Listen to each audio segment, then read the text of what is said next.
right, and we are back here on the GSMC football podcast. And for the third part of the show, we're going to talk about Travis Kelce addressing the retirement rumors once again. I know we had this conversation last year, but we're going to have it again. So he did talk about retirement, and it doesn't seem like he's going to retire after this game. I think it's on the horizon. It's coming, but it's not. We're not going to see a Travis Kelce retirement announcement in the immediate future. He said, "I've thought about it, but I still love what I do. It's moments like these, weeks like these, the month that we just had in the playoffs that makes me feel like I could play this game forever. I think I still got a lot of football left in me. I think this year has been one of the most special years of my life. I think it's going to continue to make me want to do more in the football world." So Kelce on the season, he put up 823 yards, which was his worst total since his one-game rookie season in 2013, and had just 3 touchdowns in 16 games this season. In the AFC Championship game, he put up 2 catches for 19 yards, marking his 4th game this season with fewer than 20 receiving yards, double as many games than any other campaign in his career. I mean, 823 yards, yeah, that's low for him, but I mean, it's not like he had nothing. I mean, he wasn't the red zone machine like he has been in the past. And he also said, "Where will I be in 3 years? Hopefully still playing football," he said on Monday night. "I love doing this. I love coming into work every day. I feel like I still got a lot of good football left in me. We'll see what happens. I know I've been setting myself up for other opportunities in my life. That's always been the goal, knowing that football only lasts for so long. You've got to find a way to get into another career, another profession. I've been doing that in my off seasons, but for the most part, I'm planning on being a Kansas City Chief and playing football."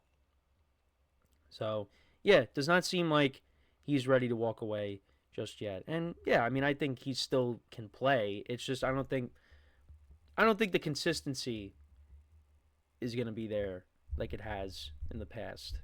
Um, even when he had that big game against the Texans, I mean, you could tell he's not the same. He doesn't have the same speed. I mean, he's definitely starting to slow down a little bit. I know last year I said he wasn't washed. I mean, he had a big postseason, and he could definitely have a big game here coming up in the championship game because of that little thing I said, when Sal Palantonio was on the Michael Kay show, and how Vic Fangio plays his defense. That could benefit Kelce. But, like I said, I think the consistency is just not there. And I think, yeah, as long as the Chiefs are winning games and, they're playing in these big games like they have been over the course of the last few years now, Kelce's going to want to be a part of it. Now, you do wonder what would happen if the Chiefs were to have a bad year. Would Kelce, seriously consider retiring immediately? I don't know. I mean, it's hard to say. It's a hypothetical. Because, as long as Patrick Mahomes is healthy, that's the biggest thing. As long as Mahomes is healthy, the Chiefs are going to be in it every year. But then again, you go back to the first year they won the Super Bowl, Mahomes got hurt and missed some time. But, yeah, I mean, Kelce can play, as long as he wants. At some point, though, because I remember he did say last year that, he's going to play till the wheels fall off. I'm pretty sure he said that. So, I don't think the wheels have fallen off yet, but I think they're starting to become a little loose. But, you know what? And he doesn't have to be the focal point of this offense. The Chiefs, they have really adapted to this new style because, people think the Chiefs are boring now. Because when they used to have Tyreek Hill, Mahomes is chucking the ball 60 yards down the field to him, and they don't do that anymore. Everything is more, methodical. We really haven't seen Mahomes air it out like we used to. But we'll see that again. At some point, we're going to see that kind of offense again.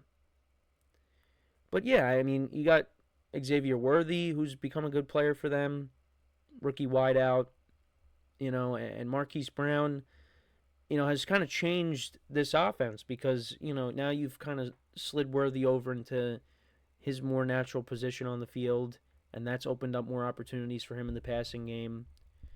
DeAndre Hopkins, is not the same game breaker he once was, but, when he's made plays for them. Juju Smith-Schuster, that was a good move to bring him back because he knows the system. And, I talked about it before. I had a couple of big catches against the Bills. Everybody does their job. And, it doesn't always have to be Mahomes spamming it to Kelce.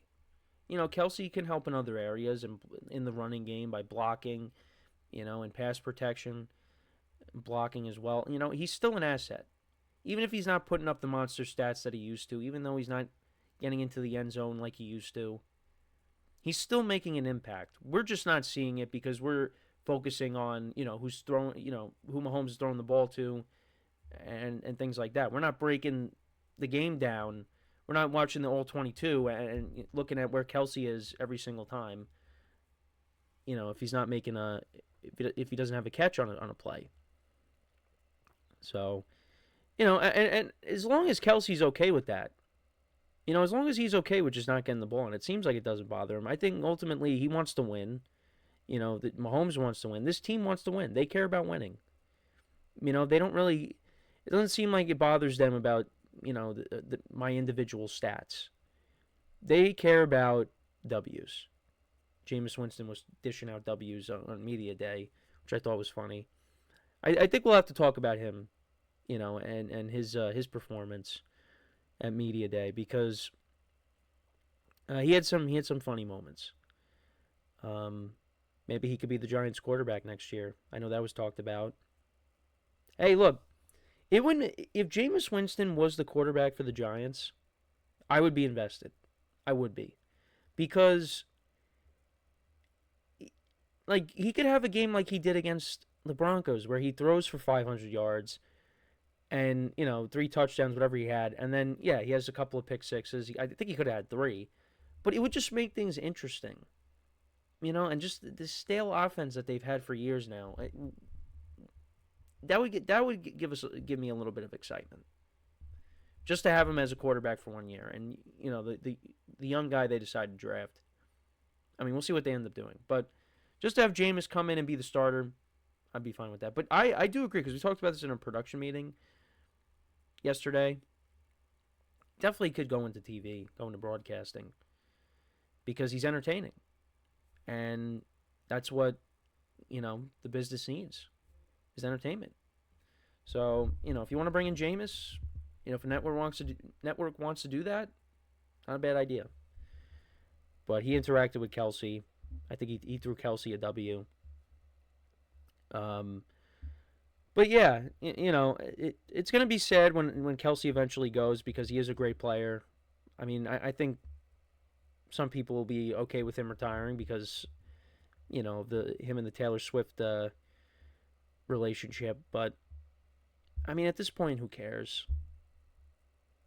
It is what it is. He's enjoying his life. And you know what? I think jealousy comes along with it. I think a lot of people are jealous. Travis Kelce is winning championships. He's dating an international superstar. Comes from a great family. I mean, I think that's a life that a lot of people want to have. And he's in all these commercials. He's got this great podcast with his brother. I mean, he's got a lot of things to look forward to post his NFL career. And who knows, maybe ESPN brings him on and pairs him up with his brother if he wants to go into broadcasting, which I definitely think that's on the table. ESPN would love that, to have both Kelce's on their panel for Monday Night Countdown. They would do that. So, yeah, no, I mean, he's loving life right now. It's just, like I said, I think jealousy plays a role with certain people. But, we'll see what kind of performance he has on Sunday. I think he's going to have a better game than he did in the championship game. I think he's going to be more of a factor. But, it's going to be more of the same. It's going to be Mahomes spreading the ball around. We'll see how the Chiefs run the ball in this game as well. But Kelce will have a big moment in this game at some point. I do believe that. But we'll have to wait and see.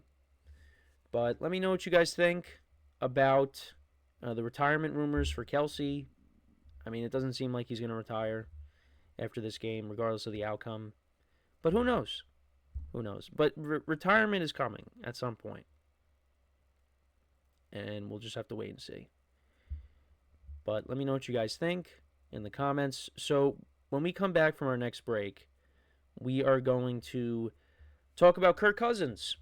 We're going to talk about Kirk Cousins, and will the Falcons keep him, or are they going to move off of him? So that is what we'll get into. And yeah, it's been a while since we kind of talked about him. You know, the Falcons and their season ended in the regular season, losing to the Panthers. Michael Penix took over. So yeah, we will get into Kirk Cousins and what he had to say on his future. He also had some comments that he made that I wanted to touch upon as well.